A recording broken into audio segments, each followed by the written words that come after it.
Assalamualaikum warahmatullahi wabarakatuh. Baiklah teman-teman semua, perkenalkan nama saya Radiatul Munawwarah, NIM 1802148, mata kuliah Desain Program Parenting. Jadi, video ini adalah saya ingin menjawab tugas final. Pertanyaannya adalah, jelaskan informasi apa saja yang Anda dapatkan dari video nomor 1 yang berkaitan dengan program parenting untuk anak usia dini. Informasi yang saya dapatkan adalah saya melihat dan mendengarkan video yang pertama yang judulnya adalah Mendidik Anak Sejak Dini, Inspirasi Keluarga Imran dan Hana. Baiklah teman-teman, yang poin pertamanya adalah Imran alaihissalam bukanlah seorang nabi, namun keluarga besarnya begitu dimuliakan di dalam Al-Quran, sehingga di dalam Al-Quran terdapat surah Ali Imran. Yang kedua, Imran alaihissalam menyiapkan keluarga besarnya bukan sekedar menjalin rumah tangga biasa, namun kompak bersama istrinya, membangun tarbiyah dalam kehidupan rumah tangga yang dihiasi dalam bingkai samara, yaitu sakinah, mawaddah, warahmah. Dan yang ketiga, Imran dan Hana keduanya kompak menyiapkan generasi terbaik yang diridhai oleh Allah, dimulai dari sejak bayi di dalam kandungan. Yang kelima, sejak di dalam janin kandungan Hana langsung bernazar kepada Allah agar kelak bayi yang dikandungnya diberikan taufik oleh Allah menjadi hamba yang terpilih. Dan selanjutnya, saat bayinya baru lahir, harap-harap mereka mengharapkan bayi laki-laki, tapi apa yang terjadi? Bayinya adalah bayi perempuan. Namun, dahsyatnya ia diberikan nama sesuai perencanaan semula, sebagai hamba yang menjaga diri dari segala perbuatan yang tidak Allah ridhoi, sekaligus membangun ketaatan, yang nama anak beliau adalah Maryam. Imran dan Hana tidak saja mencukupkan dengan doa, tetapi juga dengan usaha, yaitu mereka kompak menyiapkan pendidikan, yaitu dengan cara memberikan tempat agar anaknya konsisten dalam menyiapkan tempat agar anaknya konsisten dan bisa belajar mengenal Allah, yaitu tempatnya yang dinamakan dengan mihrab. Selanjutnya, bukan hanya tempat saja, tetapi mereka juga memilih pembimbing yang pintar, yang bijak, yang soleh pada zaman itu, yaitu Nabi Zakaria alaihissalam. Dari pembahasan di atas dapat kita tarik kesimpulan bahwa seperti Imran dan Hana, mereka bukanlah seorang nabi, tetapi Allah memberikan hidayah anak yang soleha kepada mereka. Dengan berkat mereka mendoakan dan berusaha menyiapkan pendidikan sedini mungkin. Oleh karena itu, kita sebagai manusia biasa insya Allah bisa juga seperti orang tua Maryam, yaitu seperti Imran dan Hana. Baiklah teman-teman, kita akan melanjutkan dengan soal nomor 2. Jelaskan informasi apa saja yang Anda dapatkan dari video nomor 2 yang berkaitan dengan program parenting untuk anak usia dini. Judulnya adalah Edukasi tentang Penggunaan Digital bagi Anak Usia Dini. Seiring berkembangnya zaman, teknologi digital pun semakin canggih. Jadi, pola asuh orang tua harus berbeda dengan teknologi digital yang belum canggih dan dengan zaman modern saat ini, saat zaman yang dimana teknologi digital semakin canggih. Jangan karena handphone, pola asuh orang tua jadi terhambat. Untuk mengasuh anak di era digital ada 5 poin. Poin yang pertama adalah kita sebagai orang tua menambahkan pengetahuan tentang teknologi digital yang berkembang saat ini, terutama di bagian fungsi, fitur, dan cara mengaplikasikannya.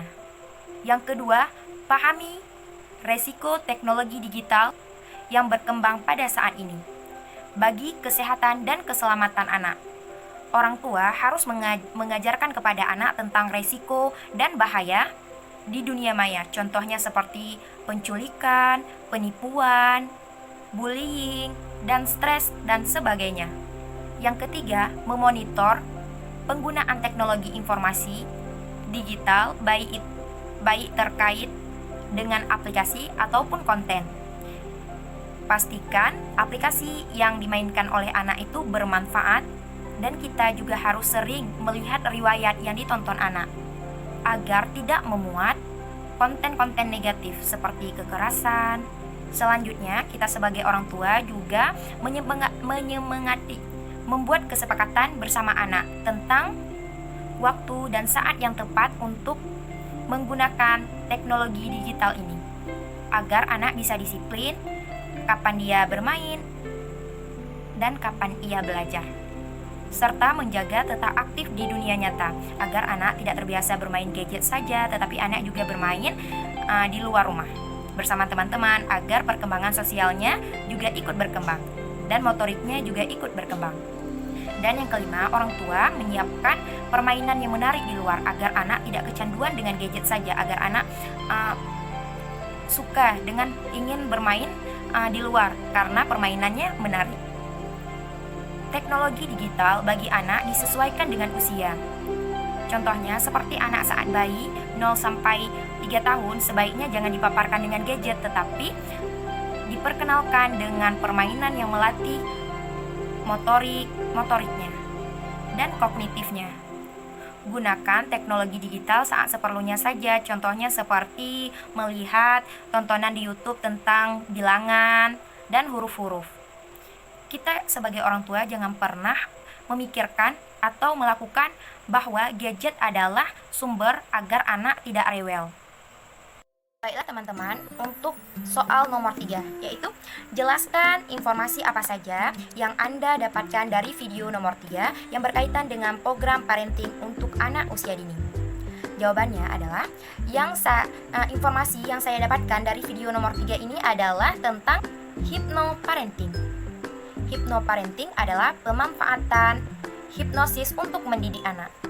Jadi teman-teman semua, orang tua adalah hipnosis yang hebat bagi anak. Karakteristik perilaku anak sangat berpengaruh dari cara didikan dari orang tua. Kita tahu bahwa orang tua adalah hipnotis terhebat bagi anak. Oleh sebab itu, maka kita harus berhati-hati dalam berperilaku kepada anak, baik itu secara verbal maupun non-verbal.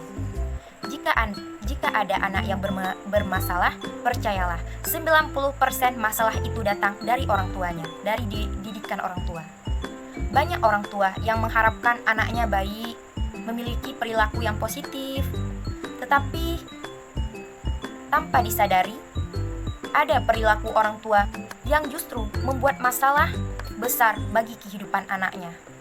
Yaitu sebagai contohnya adalah yang biasa dilakukan setiap hari atau yang pernah kita lihat, yaitu ucapan orang tua kepada anak. Kata-kata orang tua membuat pengaruh negatif kehidupan seorang anak. Contohnya seperti orang tua mengharapkan anaknya yang rajin. Orang tua kerap mengatakan kepada si anak, seperti kata-katanya seperti ini, jadi anak tuh jangan males, jadi anak jangan suka ngelawan. Dan saat anaknya tidak bisa, misalnya dalam pendidikan, orang tua mengatakan kepada anaknya, dasar bodoh. Orang tua akrab dengan kata-kata seperti ini. Kita sebagai orang tua harus sadar bahwa anak yang di bawah usia 12 tahun, pemikirannya masih di bawah alam sadar. Mengapa dikatakan seperti itu? Karena anak akan menerima semua informasi yang menurut ia benar. Suatu informasi mudah masuk di bawah sadar. Ada 5 cara, yaitu yang pertama, repetisi, yaitu diulang-ulang. Seperti contoh yang telah saya sebutkan tadi, seperti ada orang tua yang menginginkan anaknya menjadi anak yang cerdas, anaknya menjadi rajin, tetapi orang tua mengatakan kepada anaknya, dasar anak bodoh, dasar anak malas. Kata-kata itu sering kali diulang oleh orang tuanya. Maka anaknya berpikir, mungkin iya seperti itu. Maka akan tertanam pada diri anaknya, bahwa saya bodoh, saya males, seperti itu. Padahal semua anak itu pintar, tergantung bagaimana cara kita yang mendidiknya. Yang kedua adalah intensitas emosi. Intensitas emosi ini apalagi kata-kata orang tua yang diulang-ulang disertai dengan emosi kepada anak. Itu akan cepat membuat anak percaya bahwa ia benar bodoh, ia benar malas, padahal tidak seperti itu. Yang ketiga ada otoriter. Yang keempat ada identifikasi kelompok. Dan yang terakhir ada hipnosis. Padahal kita sebagai orang tua hendaklah mengetahui jika kita ingin anak kita rajin, kita harus sering mengulang kata-kata, nak gak apa-apa nilai kamu segini, kamu anak yang pintar, kamu anak yang rajin. Seperti itu sebaiknya harus diulang-ulang oleh orang tua agar anak percaya diri bahwa ia benar-benar bisa dan ia akan berusaha untuk mencapai yang diinginkan, yang membuat hati orang tuanya bahagia. Baiklah teman-teman, demikianlah yang dapat saya sampaikan. Lebih dan kurang saya minta maaf. Assalamualaikum warahmatullahi wabarakatuh.